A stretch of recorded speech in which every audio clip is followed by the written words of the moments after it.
So I guess we're ready. Alex, will you give us the green light to start? Sweet. Green light is given. Go ahead. Okay. All right. Thank you very much. Good morning, good afternoon, good evening, everyone, wherever in the world you are. This is a conversation part of the Future Talks organized by IAC and Fab Lab Barcelona. This is a special one. It's the Future Talks Live, and that we are also organizing in the context of the Master in Design for Emergent Futures. One of the programs that I know many of the people that is connecting is interested on joining in Barcelona. And I'm very happy to host this Future Talks Live with a very, very good friend, part of a project in a community that always has been a reference, and also a person that I think can embed and represent many of the values that we see in designers today and the kind of designers that we want to help shape and develop in our ecosystem. No? So hello, Mattia, how are you? Hey, Thomas. Hello, everyone. I'm really good. A bit broken up by some football yesterday night, but otherwise really good. Really great to see you, Mattia, and thank you for joining us. Mattia is the director of Precious Plastics. Maybe you have heard about it. If not, this is the moment in which you can hear a lot more about it. Let me just start before we jump into talking about Precious Plastics at all. To start with you as a designer that cannot be somehow squared in every place, and as you were telling me just recently that as a designer that it will be very difficult to apply to any job today. No, tell me a little bit about your background. How where you started, how you started as a designer. Let's say if that's something that happened at some point. If you did studies in a very specific design field, and then how that profile has been evolving. Yeah, 100%. So yeah, I started as a chemist, right? I studied chemistry back in high school here in Italy, actually.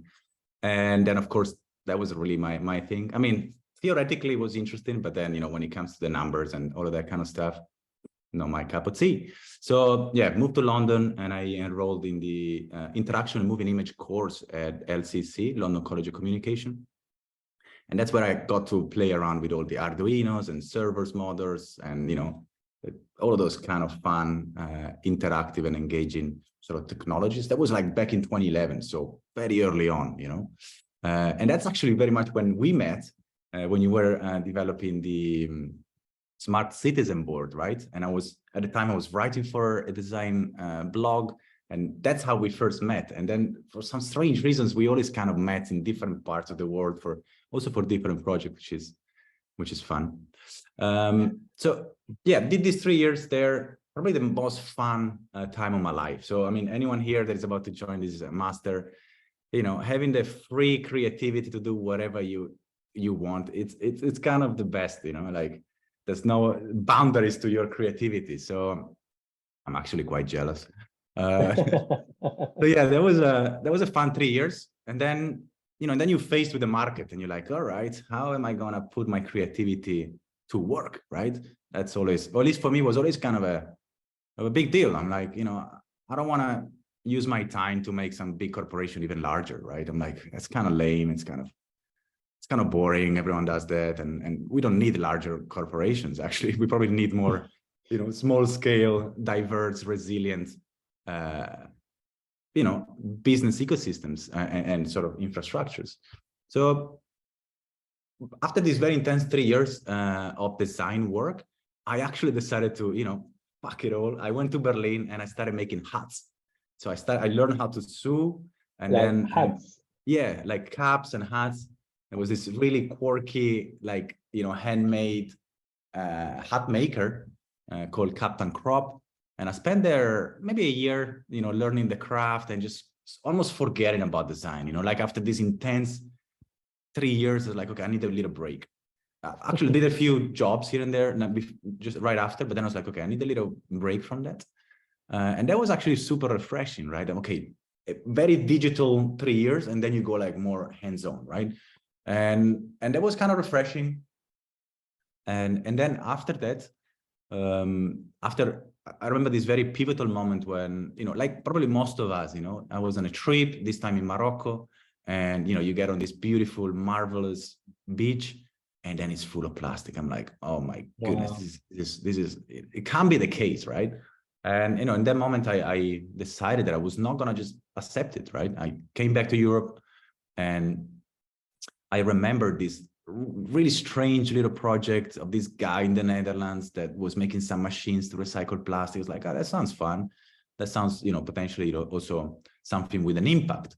So yeah, that's very much when I just sent a very, boring email, I'd say, to Dave Atkins. And that's when I started working on precious plastic. Initially as a sort of more old school designer, we designed the logo together. And then we designed the UI, UX of the website. And then we launched in 2016. And that's very much when the project sort of went viral. A lot of people got to know what precious plastic is. And basically, ever since, I've been obsessing on how to make this thing work, right? How do we create an alternative, recycling system that is powered by people instead of, big top-down, large-scale recycling industries that don't really work. So that's in a nutshell the last 10, 15 years of my life. Oh, wow. So then, like, when that moment in Morocco that you say, I need to do something, you felt like you had already, like, the skills to do something, like, you don't feel insecure, like, and then also how you found Dave? I mean, because Dave did this also, like, one of the things that is inspired about precious plastic is, for me especially, and I bring it to, many times during our sessions in the program, is that this is a project that was started as a master program, right? Yeah. And at some point, I remember actually Dave was doing also phone blocks, which is the modular phone. Yeah. And he got even offered by Google to keep developing phone blocks, and he's like, no, we're going to commit to these precious plastic things. Also, in one hand, like, how empowered you feel to do something, and then also how is that click with Dave happen? Yeah. Well, no, I didn't know what to do, but I think it's enough to know that you want to do something. You don't need to know how to do it. What's important is that you know that that's what you want to do. I think that's the key driver. You'll find solutions. I think humans, we are very good at finding solutions to our problems or our challenges. But what's important is sort of to put your focus onto one thing. And yeah, the project, of course, was started by Dave Atkins back in 2013. And when I was joining it was really, really small, like maybe 2 people replicated the machine. We saw the potentials there. But, it was very much, sort of not waiting for some sort of, institution to fix the problem or some corporates to fix the problem, because, we realized that that's rarely the case, we wanted to create an alternative because we saw that the current system not really working. So yeah, and then of course, you have, the kind of genius Dave Atkins with, these crazy, ideas that actually works, or well, with a lot of work, works. and he's also, a very charismatic person that can manage to, involve a lot of people and convince a lot of people to work on his sort of moonshot ideas, because that's really what they are, without having to go to the moon and Mars, because we like our planet and we want to make sure that we keep good care of it. We leave the Mars thing to people that don't like this planet. Well, and before we go into like going more in depth about precious plastics, and we would love to see also a little bit of where is it today, etc.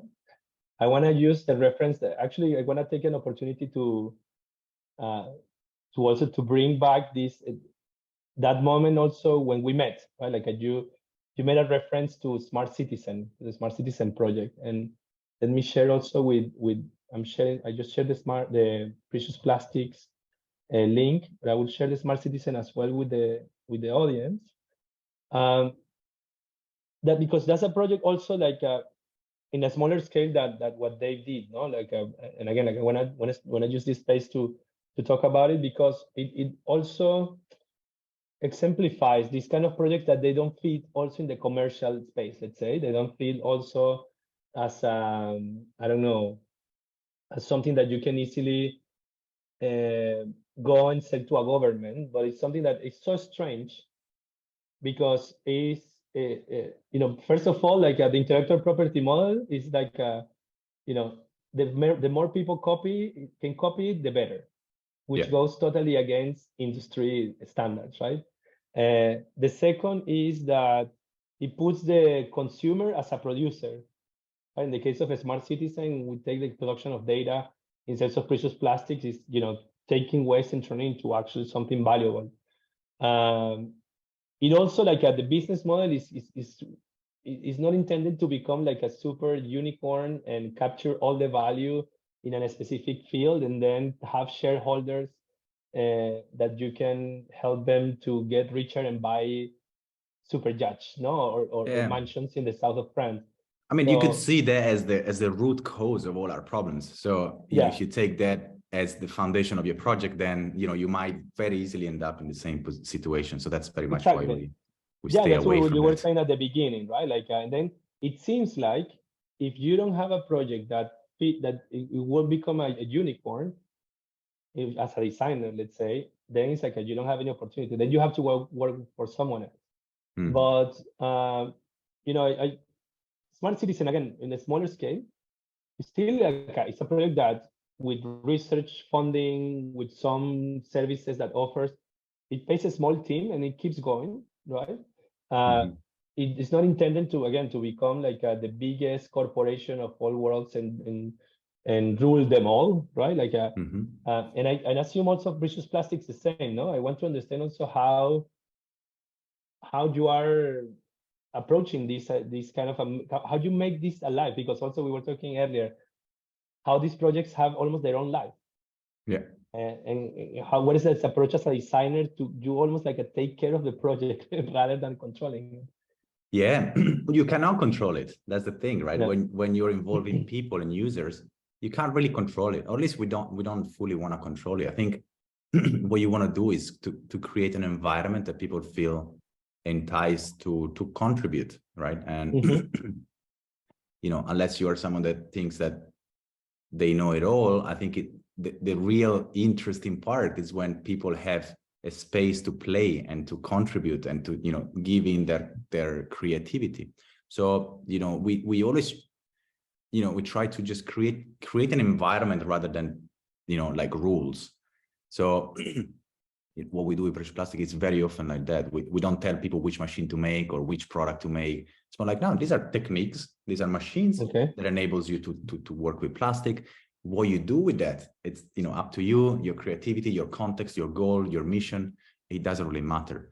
So, and I think when it comes to, you know, becoming like a global, of course, you know, the core of what we do is always the problem, right? For us, it's always this plastic waste problem that is affecting us, our children, you know, grandson, who knows for how long. So for us, it's always like, sure, if we would get like, you know, on a global scale, which it is, if we will get even larger in scale, even more, it's good. Not because we're going to make money or, you know, make an exit that will, you know, make us come to Bali and buy a huge mansion in there. But because, you know, we're going to have tackled the problem to a much larger extent, which is what matters. And I think knowing Dave for such a long time, which, you know, I think we can all agree is kind of, you know, a genius on himself. I think what makes his project always particularly interesting to people is that the main core reason to work on this is always the problem, you know, and these are shared problems from, you know, our planetary humanity, right? These are problems that affects all of us, you know, one way or another, whether you want to accept it or not. We all have to deal with plastic waste. It's in our blood by now. We all are going to have, you know, we all have to deal with e-waste. It's everywhere, and so on and so forth, climate change. So, you know, if I can urge anyone here is, you know, whenever you work on something, make sure it has, you know, a realistic, concrete problem at the core. You want to fix a problem. There's no point to make something beautiful. I mean, sure, to a degree, but it's kind of limited to itself.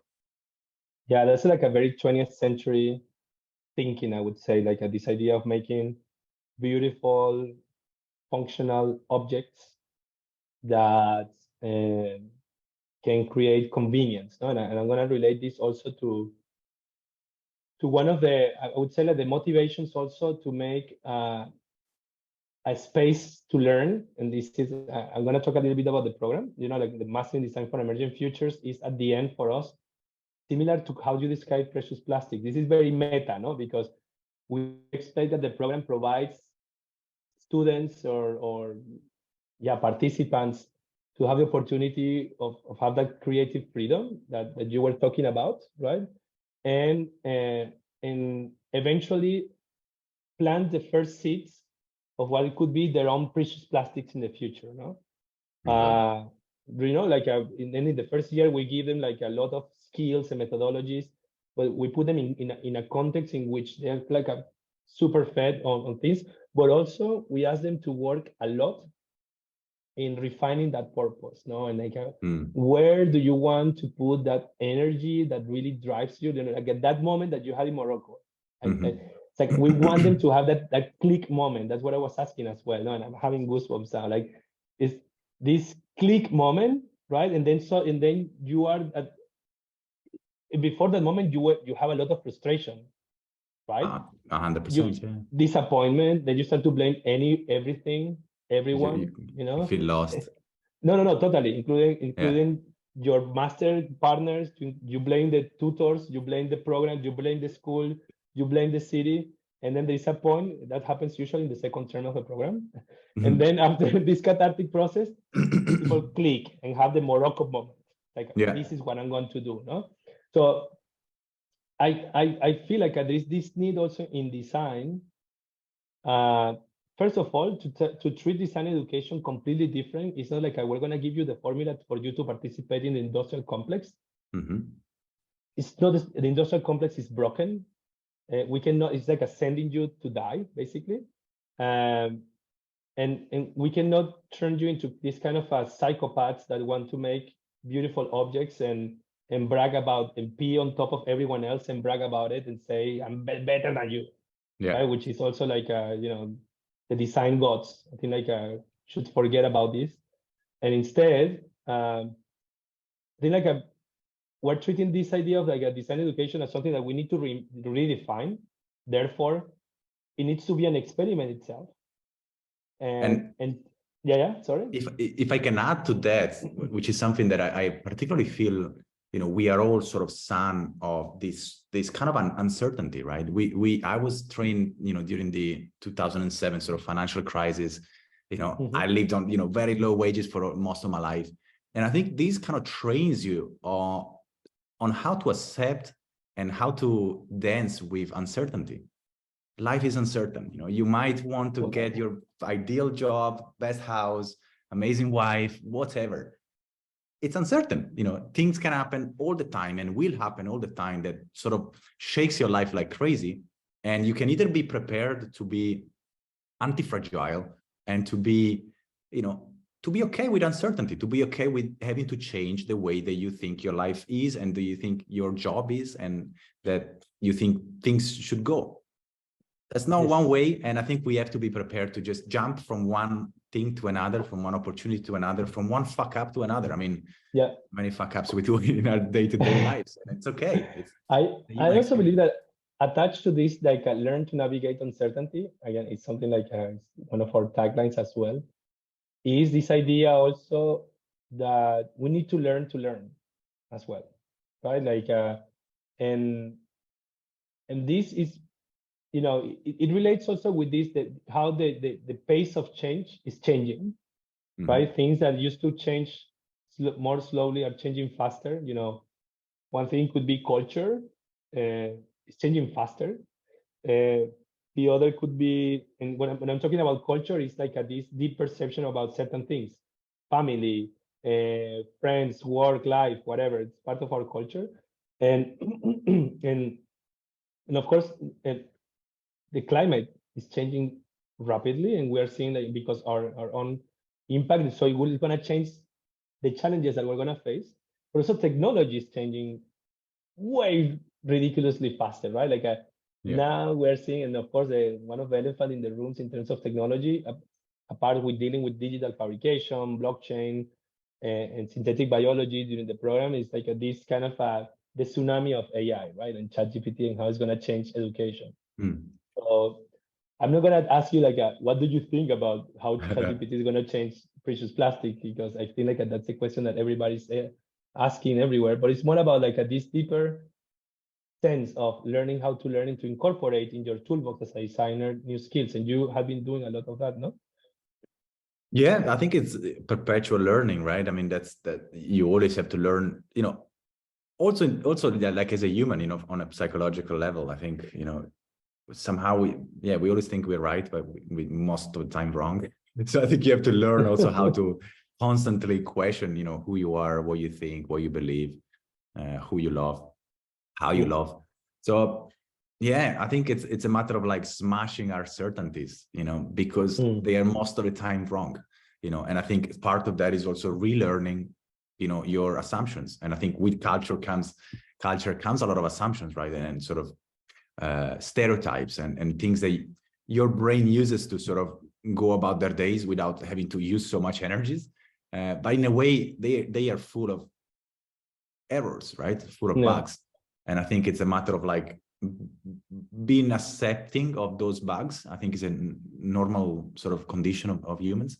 But I think we are becoming more malleable to the idea that, our assumptions need changing, because things are changing so fast in the technological world, in the human, cultural, psychological, Now the coolest thing in the world is to do therapy. When I was young, it was something that, sick people would do. And I'm like, okay, cool. Yeah, fair enough. Makes sense. I get it. And that's just a simple, example, but there are hundreds of these, on all levels. And it can also be overwhelming. I mean, to be fair, it's a race that it's demanding on our, little Neanderthal brains. So, also, I guess, giving some space to ourselves is like, it's okay also to not be able to, right? To keep up with that pace all the time, because it's intense. Yeah, I mean, I'm happy that you said that. That's exactly what I was going to say as well. But then you made me think about something which is like, in a way, then we are reaching to that point in which we are almost like designing ourselves, right? 100%, I think, like for me, designing is more like an act of like taking a series of conscious decisions, understanding how those decisions are going to affect other things that are interrelated with those things that I'm trying to make an intervention in, right? Like and it can apply to yourself, but also we take that same approach to something I was trying to say before is that this idea of moving from designing objects to design interventions, no? So, and an intervention is something also used when friends, they see someone that is really fucked up and say, hey, we need to make an intervention to this person. Hey, you're drinking too much alcohol, or you are being an asshole here, or whatever. But it's this idea of intervening in systems, assuming the responsibility of the actions that you do when you intervene on them, no?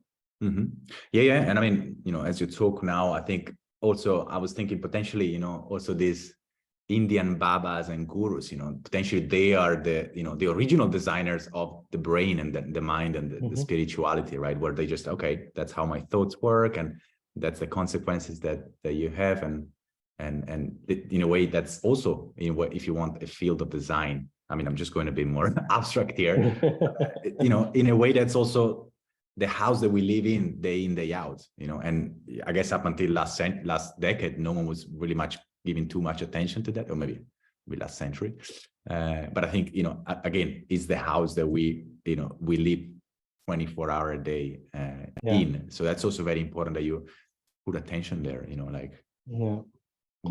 how do you design the house so that, you feel comfortable in there and you don't hit, the wall every time or the doors. I mean, if we keep going, I can end up in, in how I believe, like before the master, we should have like an initiation ceremony, ceremony. you know, like of many types. But I think like I can continue on that. But I think like there's a lot of personal development involved on you becoming a better designer and a better version of yourself. And I assume that that's what people is looking for, no? When joining a program like this, at least is what we try to put in the in the materials that we share with the interested people. But I also understand that some people also is interested of knowing a little bit more maybe about precious plastics. And I don't want to get into much into deep philosophy of design and philosophy in general, but maybe you can share with us where are you now on precious plastics. I know that you have some impressive numbers as well around it. But please, you can make the segue. I just want to close the more philosophical side of things. You know, you guys are, you know, starting a master, which is, I guess, super exciting moment. And I think I just came to mind this quote from someone that of course I can't remember because my memory is, you know, a digital memory and not a physical one. And the quote was saying that creativity is the last legal advantage that we have.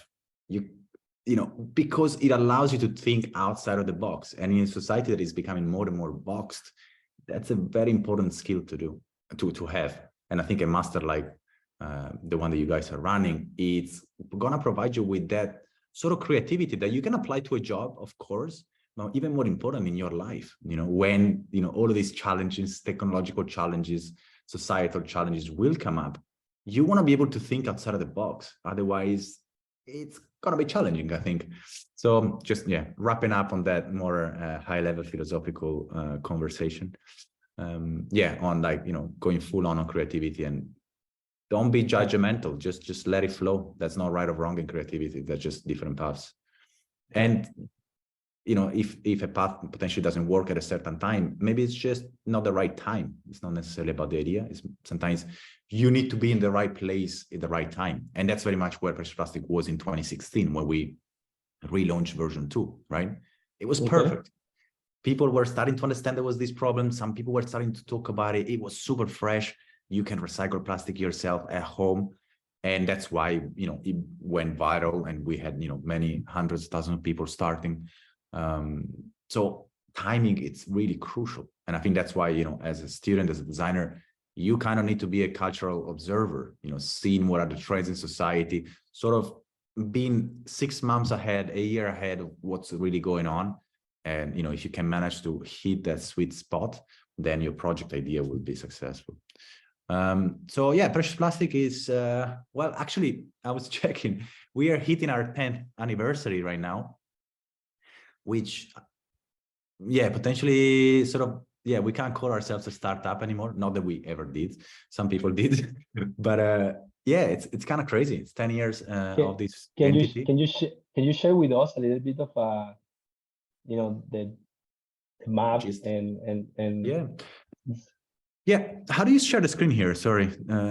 Go below. You will have a pop-up menu and has share. Well, I don't. I have stop video. And then I have. Alex, I can choose which camera to choose. No, you are co-host. I have video settings, but you should be able to see screen. There you go.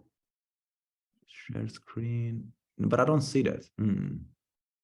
It's a bummer. You want me to share for you? Yeah, it could be nice. Let me try something, Mattia. I'll make you host. Yeah. Let's see if that changes. Yeah. Okay. Let's see. How about now? I got blur my background, choose virtual background, choose video filter, choose avatar. No, doesn't look like I can do it. Maybe Thomas, you can do it for me. Just sure. Yeah. I will open the Precious Plastic website, and then you please feel free to let me know. Open community.preciousplastic.com. That's a more relevant one. .preciousplastic.com. Okay. Okay. And there you have even an academy. Yeah. Yes. Wow, that's sick. Okay. So yeah, this is where our community hangs. And so yeah, we have the academy, which is the, you know, the whole journey that, you know, people take in order to become sort of micro recyclers or small scale recyclers. And then you have the map there, and then you can see I like to call it the tip of the iceberg, because, you know, being a free open source project, people can come on our website, they take everything they need and they go off and make their project. And, you know, sometimes they come back to us and tell us that they are working on something, but most of the time they don't. So from experience, I know that what you're looking at right now, which is already quite impressive, it's still the tip of the iceberg. We're probably looking at like 40% of the people that are actually working, you know, using precious plastic knowledge, machines, ecosystem, and so on. What's that number that you estimate that is, what is the 100% number? You know, Well, roughly. yeah. So on the map, we have over 8,000 organizations working on precious plastic, right? So around about 20,000. And these are organizations. So, you know, people that, you know, have set up their business, project, NGO, foundation, whatever. So, yeah. Wow. But of course, you know, being open source is kind of hard to track them. And also a lot of people, they might just not know about precious plastic. They just want to recycle. So I was just, when I was in Bali, I came there very excited. There was what, 15, 20 people in Bali. And I was like, wow, that's quite some, you know, penetration in Indonesia. And then, and then I came there, I met Widu, and they sold 150 precious plastic machines in 2022. And I'm like, all right, you're really just looking at the tip of the iceberg. So, but it's great, you know, like more and more people joining. And I think it's great because it's fully decentralized, right? I don't need to know who everyone that works on that. As long as they start working on recycling plastic, it's cool. And I think it's, you know, it's a much more pervasive network if you don't have to control every single people that join in. So yeah, that's the map, I would say. You have a shop also of products, right? It's called bazaar.preciousPlastic.com. Without one A only. Sorry. Yeah, that's you can see my screen now, right? Yeah. And this is a marketplace without the S, precious plastic. Yeah. That's a mistake that everyone does. Yeah, this is a peer-to-peer marketplace that just enables you have to some weirdness. Don't worry. Yeah. That you have to it's sort of enabling local economies. Right. So here we allow people that produce machines, molds, parts, whatever, to sell. And then people that want to buy these machines that cannot build it themselves, because on the academy, we teach everyone how to build it, how to build the machine themselves. Here we match them. So, you know, more people can get started. And so, and this does about $500,000 a year, you know, no big volumes. But we were just running now an impact survey within our community, and the number they came in are quite mind-blowing. Actually, I was very impressed myself as well. So we have about, as I said, you know, 8,000 people on the map, and of these 8,000, only 500 plus did the survey because it was, you know, kind of rushed and so on. But these 500 people alone, 500 projects alone, they recycled in 2022 over 1 million tons of plastic, and they generated over $35 million in revenues, and they employed over 11,000 people with 15,000 volunteers. And this is 5% of the total amount of the community. So the impact is blowing my mind at the moment. You can see I'm quite excited when I'm talking about it, because I just received this number, and I'm like, wow, this is the power of free knowledge it's crazy, or like the impact that it can have. So yeah, we're very hyped about this number, and to be able to share it with the world, because this is gonna inspire the next wave of recyclers, right? These people that are now working, these 8,000 people that you see on the map, these are people that trusted me, Dave, and the rest. Words, right? Yeah, sure. You say that I can recycle. Okay, let's just try. But now we have real life examples of people that have made a business recycling plastic waste. So they are the example now, and it's a much more enticing story, I guess, when you see people like yourself sort of building their business on recycling plastic. So yeah, very, very excited about it. And potentially you want to go on YouTube. Yeah. As that's very much what I'm doing at the moment. And if you search precious plastic there. So at the moment, I'm really sort of trying to put faces to people, right? To these projects. So I'm now visiting projects all around the world to tell their stories, to understand, you know, their recycling impact, the people behind this project, the impact behind these projects. And it's incredible. Oh my goodness. People are recycling, you know, in a very creative and inventive way. So really like adding their creativity to this ecosystem that we created, and also making really decent businesses out of that, right? I was just in Colombia. These guys that are making recycled sunglasses using precious plastic machines and molds, and they made $500,000 last year. And in Colombia, it's quite a bit of money, right? And then I was, you know, someone here in, you know, Austria, they are selling precious plastic machines and they make $1 million doing so. Wow. And we have cases like that, you know, all around the world. So these guys here in Panama, the first two that you see, they are making this, we call them Picasso sheets, because they look incredible. And they make over $100,000, you know, from recycling plastic in Panama, which is, I guess, pretty decent. So a lot of really cool stories, a lot of really cool impact going on at the moment after, 10 years of sort of investment from us to create this ecosystem and infrastructure. So yeah, very, very happy about that. Amazing, amazing, Mattia. I mean, we can continue going. I'm gonna make just a little bit of a pause on this kind of a two people conversation and open up for comments or questions. Please raise your hand or post your question in the chat. Either if there are questions about precious plastics or Mattia's work, like more personal questions, please go ahead. If you have more questions about the content of the program, please go ahead as well. And also, of course, about anything related with logistic mechanics on how to make your way to Barcelona to start next October the program. No, we are here. With us is also Alex Mademokoritis, who is one of the key members of the IAC academic team, and also myself, to one of the co-directors of the master, to answer any question. Anyone wants to share something, ask a question from the participants? Why you have so many tabs open? Yes, that's a lot of tabs. I'm part of I don't know how many things, at least 3 big things, no? One being IAC, another one being Fab City, and another one being Meaningful Design here in Bali. So, and I'm very curious about things in general. Also, as you can see, I'm into synthesizers. You can see my back. So some tabs also are dedicated to tutorials and learning about about music production and technology. Yeah, Jorge, I think that we share 2 passions. One is football. I wish that if you join the program, you start the first team, the MDEF team, football team.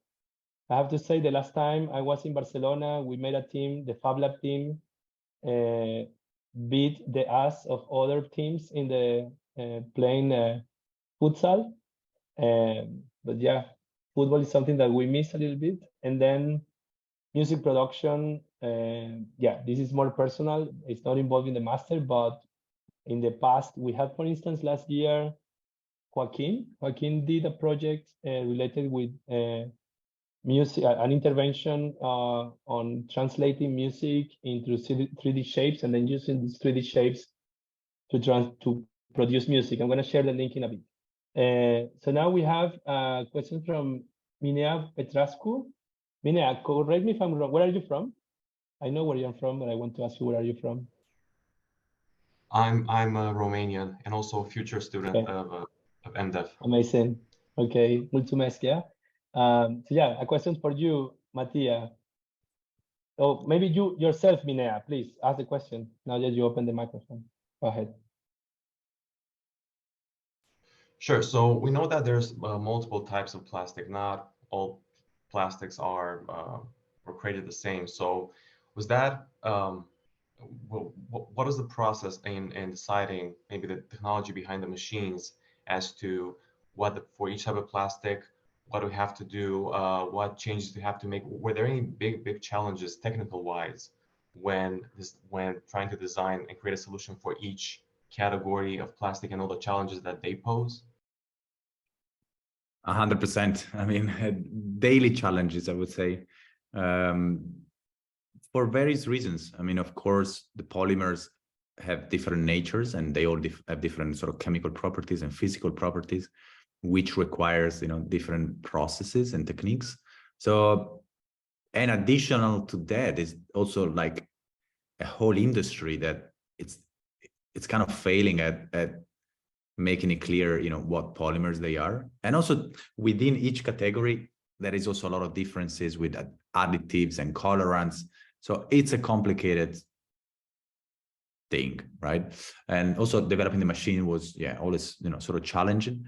But we try to focus on plastic that is usually not dealt with by the recycling industry. So HDP, PP, LDP, usually polystyrene, they're more hard to be recycled. And we leave PET, because it's probably the only plastic that is actually recycled, because it's very clear to separate. It's transparent, that if something is transparent, it's 90% of the time is PET.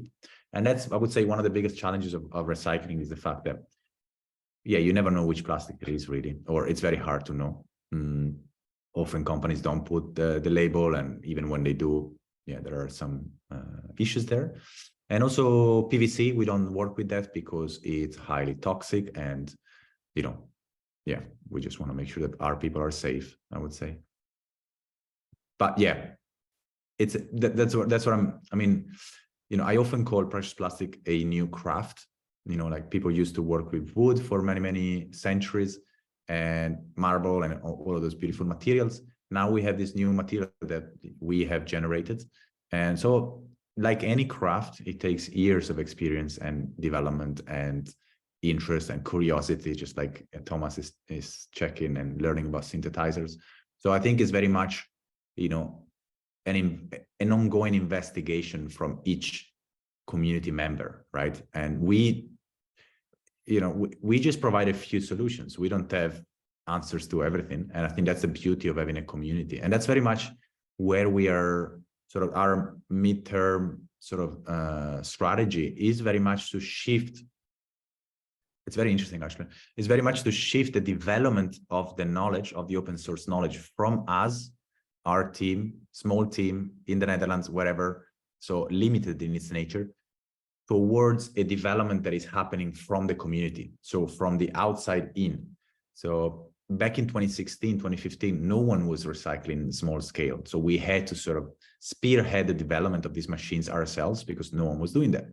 But by now, we sort of kickstarted this new movement. By now, we have thousands of engineers, designers tinkering about this machine, improving the machine, making them better, creating brand new machines. So there's kind of no need for us to develop this machine anymore. We can simply, be the host of all this knowledge, and then people will be the one telling, which one works best or which one fits their needs best. So we're very, very excited to be able to sort of decentralize the development of this open source knowledge. A bit of a tangent, sorry. Super, Mattia. No. It's super good. Super relevant. I love the idea of the new craft. It's definitely it's an abundant material, right? Like nowadays already, Indonesia, what can I tell? We are living surrounded by plastic, and it's ridiculous. And there are the centralized waste management systems are completely inefficient, and it seems that there is no way out on waiting for this idea of waiting for the government to solve it. No, so we are in that quest together. No, we're trying to do a lot of work here as well, supporting existing initiatives like Sungai Watch. You met them. We did a rave with them on collecting. Do you remember that during the Valley Fab Fest? You were in the challenge. You were very concentrated in the challenge, but there was they did a rave next to a river, and they had a I was there. You went to the rave. I was there. Yeah. A lot of fun. No, they're great. They're brilliant. They also use in a bunch of our machines. I Yes. think they have 2 press and shredder and so on. So yeah, I know them very, very well. Other people, Potato Head, for instance, that what I find interesting as well is that like they said luxury resorts building like kind of improving their image by embracing completely the precious plastic machines. And also the Museum of the Space Available also is people that completely copied your work, right? And then they're building like luxury items using the precious plastic technologies. 100%. I mean, and not only, it's not just like, recycling bits in a corner of their resort. Is the thing that any guest walks through when they come in, right? So everyone that goes into this 5-star $1,000 a night resort goes through this recycling process. So I think, I'm actually very thankful for these organizations that really sort of take plastic recycling up a notch, right? To make it, something that is culturally relevant. Because I think, we need everyone on board. I was just on a call last week with someone from, what's it called? Another really, really fancy resort in the Maldives. Again, thousands of dollars a night. And they do the same. Of course, Potato Head being like a sort of a industry leader, Fairmont. And they do the same. They have a recycling center there. They do workshop. People that, very wealthy people go there and, they feel better about themselves, recycling a bit. But that's what you need, right? And with them, we're working on a potentially like an Amazon Prime series where, we just tell the whole story. So I think we need everyone on board at all levels of society. We don't mind as long as more people know about this new craft. Amazing. Antonio, you wanna share? You open the microphone and share your question. Yes, we are working with a local company. It's called Hormiga Verde, and they collect a lot of materials, and plastic is a waste for them because they mostly sell metals, and I am thinking on e-waste and electronics. But we are receiving plastic from them, and we are using the resources of the Fab Lab to buy, to build things with them. So have you had an experience with this kind of companies which collect more than we can? We cannot collect as much as they can. So it seems for me nice to make some kind of network with waste companies to bring them the material to the correct point for us to fabric beautiful and useful things. Thank you. Yeah. Very nice talk. Philosophy. Thank you very much. Thank you. I'm glad you enjoyed. But I guess the question, let me throw it back to you to understand if you're on the same page. You're asking if we collaborate with sort of more larger scale industrial recycling facilities? Exactly. Yeah, I would say not really. I think that the scale is just drastically different, right? Our machines are small scale. I think that's the difference, right? Micro recycling or small scale recycling. That's really like sort of a paradigm change. If someone comes to us and says, I need to recycle a ton a day tomorrow, I'm like, yeah, sorry, we're not right for you, right? Because it's the whole philosophy behind it is kind of wrong. We want a plastic that is precious, right? To be precious, it needs time, it needs care, it needs love. You can't just poop out a product every half a second. So actually we value, our recycled products being, less fast and taking time and taking love. So yeah, I think we don't really, I know, a few of these organizations, they have a few machines, in their facilities, sort of as a R&D showcase thing for their investors when they come down. But concretely, it's just too much plastic for us. It's much less. I would say the average, amount of plastic that a precious plastic workspace recycles in a month is about, anything between, 3 to 10 tons per month. These are small numbers for the industry, right? But I think, what we're trying to build is an ecosystem and a network that is more resilient and, numbers. We want to have, hundreds of thousands of people part of this network, because if someone fails, someone doesn't want to do it anymore, got something better to do. It's okay. It's not a big deal. But if, you know, one of these big waste management organizations fail, it's kind of a problem, because then there's only maybe a few in a country, and then I guess it complicates more. So yeah, we like it small. Thank you very much. It is not so big. It's only 10 workers. Okay. Thank you. Okay. We might have time if someone has like a very urgent comment question to make. If not, we can start to wrap up. So this is the time.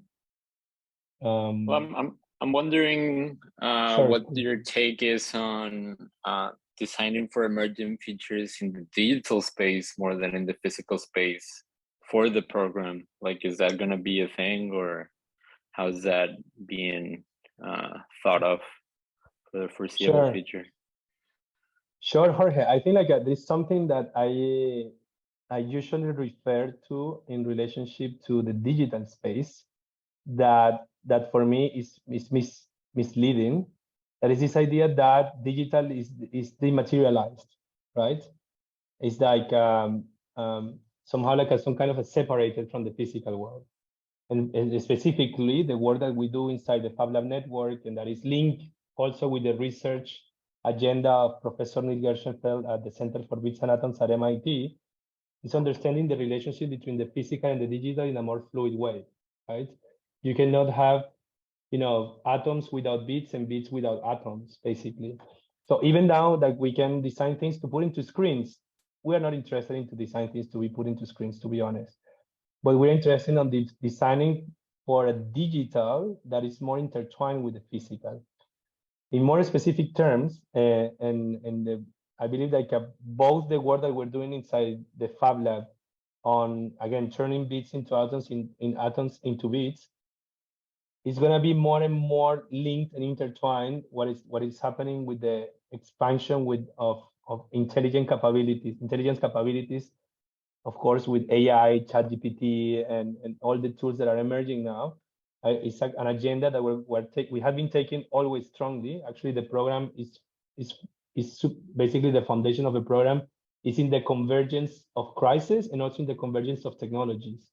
You know, digital technologies, specifically blockchain and artificial intelligence, and also the eruption of synthetic biology. So yes, we're interested again on working deeply into the digital, but not designing things to be put into screens, if that responds to your question. Yeah, no, for sure. I was actually thinking more in an immersive type capacity. I have these ideas for like the future of music that I did for my project for industrial design, and how that barrier of producing music is going to be lowered when we're able to connect, for example, a Stratocaster guitar into a VR version of GarageBand and just be able to jam out with your favorite musicians and stuff like that. I'm wondering if that type of project is what we're looking for, or I mean, I do have some more physical projects, right? Like I'm just wondering what the boundaries of these program is. That's a great question. I would say like when we look at the projects done by students in the past, they're very diverse. We have students that have designed AI-based curriculums for high schools. There are students that have designed ways to train mycelium to learn how to degrade cigarette butts. The example of Joaquin designing interventions with communities in order to capture sounds and turn it into 3D objects, and using those 3D objects to translate it into music again. So there are not real boundaries that we put, but I believe that the projects are mostly driven by that passion that we were, that Morocco moment that Mattia was referring to. Like, what are you driving to make? What is gonna really, you know, push you to make an impact in the world? And that's where your project is gonna circle around. It's not gonna be given by us. We are not that type of school that is gonna give you a design brief and that you have to solve one problem. It's you coming with your passion and your ideal of how you're gonna make impact in the world that's gonna drive the project development. Awesome. Yeah. Thank you. Super. Okay, so just final a personal question. What's that logo in your shirt, in your sweater?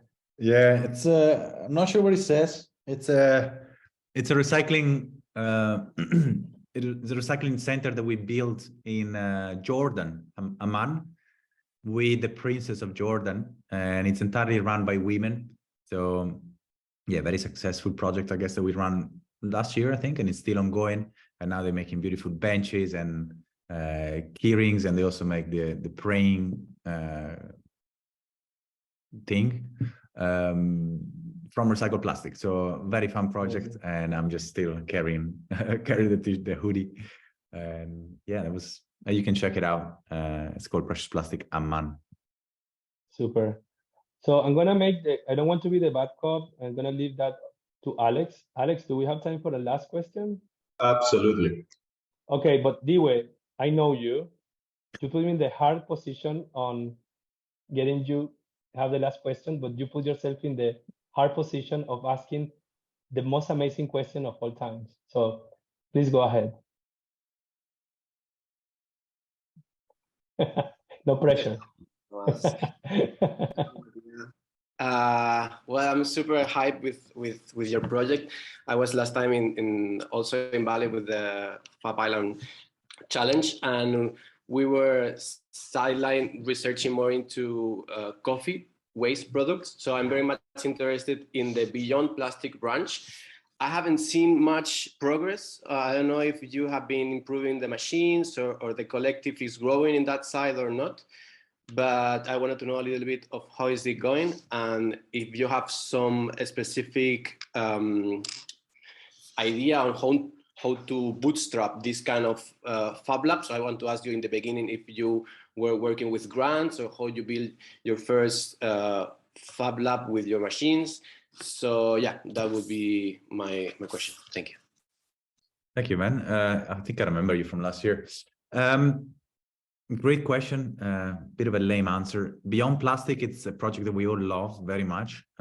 It's a bit slow, I have to say. A few people replicated the machine, but it's very nested into the whole Precious Plastic website. So I would say not as good as we would be hoping, but I think it's also V1, right? It's the first version of it. However, at the moment we don't have the capacity to develop it further. Which is a bit of a shame, but I think it's a very cool project, and we hope we can find some resources to put more time into that. Second question, I guess it was, how do you start a Precious Plastic recycling center sort of thing? So on our website, so we just launched version 4 in January 2020. And there, the big focus was to sort of help people set up their businesses, right? So we had all these people playing with plastic, and they were doing cool products and everything, but we realized that they were kind of doing it, in their weekends, DIY style. And we're like, no way, you need to make this your business. So that was a big focus of version 4. And now you see the results 3 years later. We have, potentially hundreds of millions of dollars generated through Precious Plastic.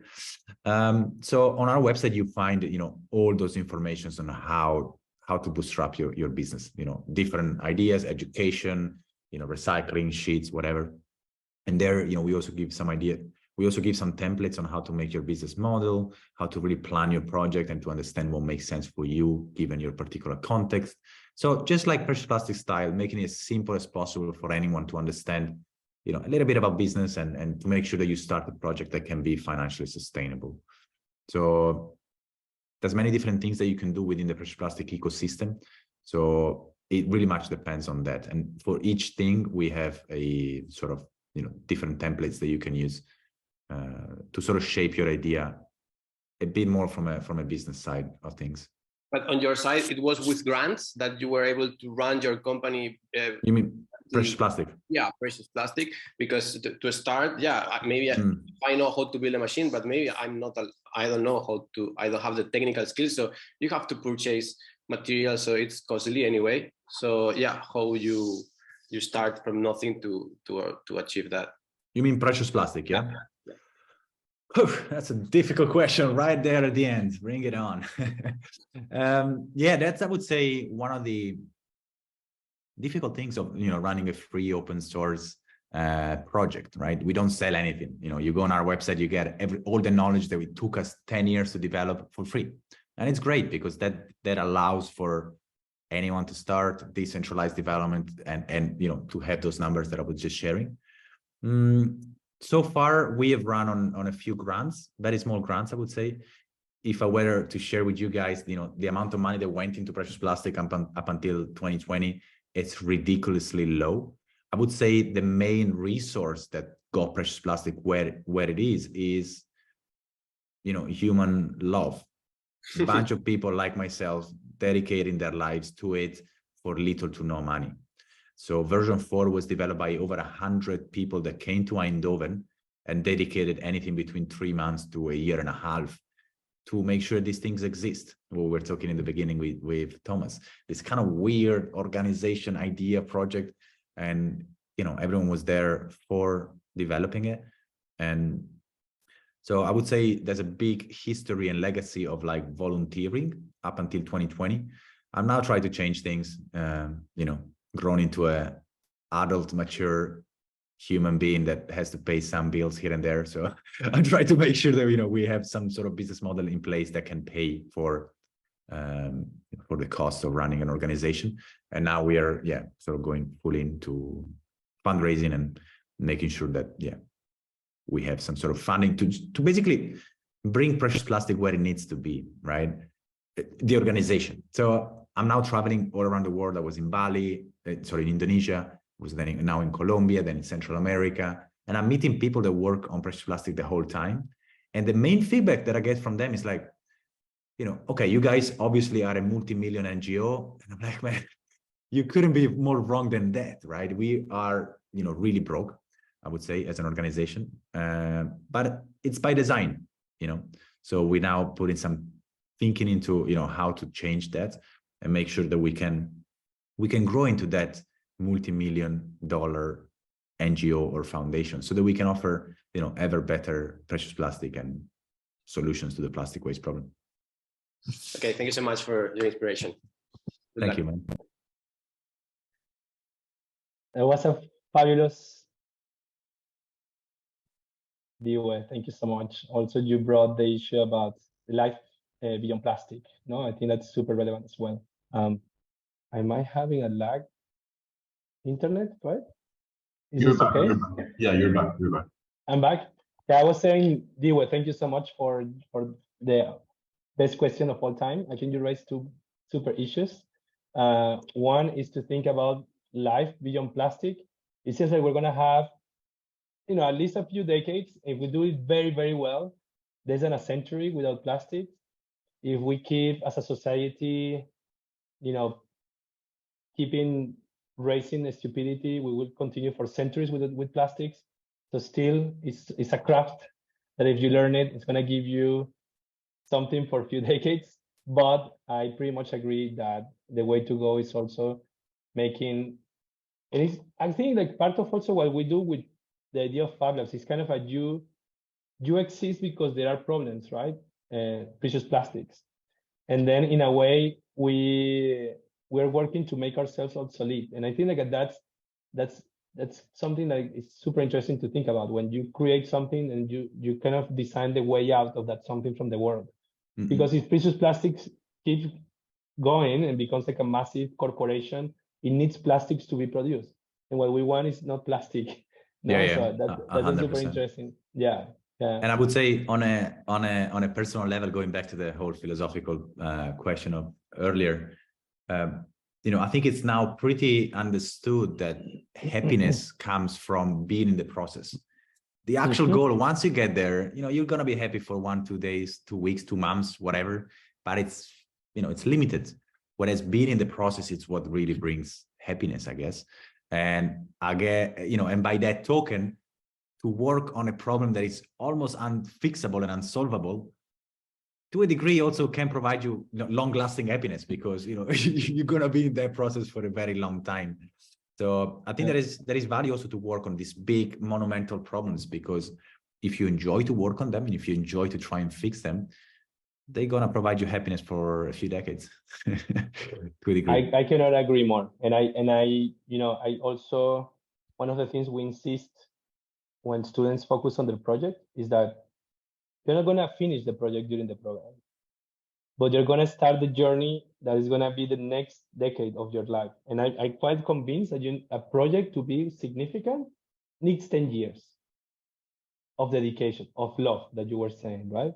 Yeah. And or an entire lifetime, and many lifetimes, no? As other projects that we can, I don't know, the genome project, right? It's many generations working on space exploration. It's many generations working on Yeah. these kind of big things, no? Mattia, eternally grateful. This has been like a wonderful conversation.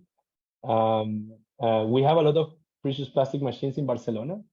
And also an amazing community locally doing great products as well. And I hope that, we have opportunity to meet somewhere in the world where, you know, you keep visiting the workshops here and there. Yeah. I'm now more located in Bali, but from here, I want to keep my connections with the rest of the world as we do with Barcelona.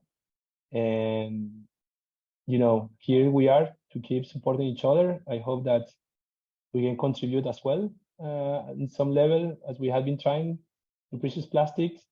And for those that want to be obsessed about plastic, water, species conservation, music, interactivity, whatever, we want to offer that space that safe space for weird people, and a space to freedom of creation and creativity.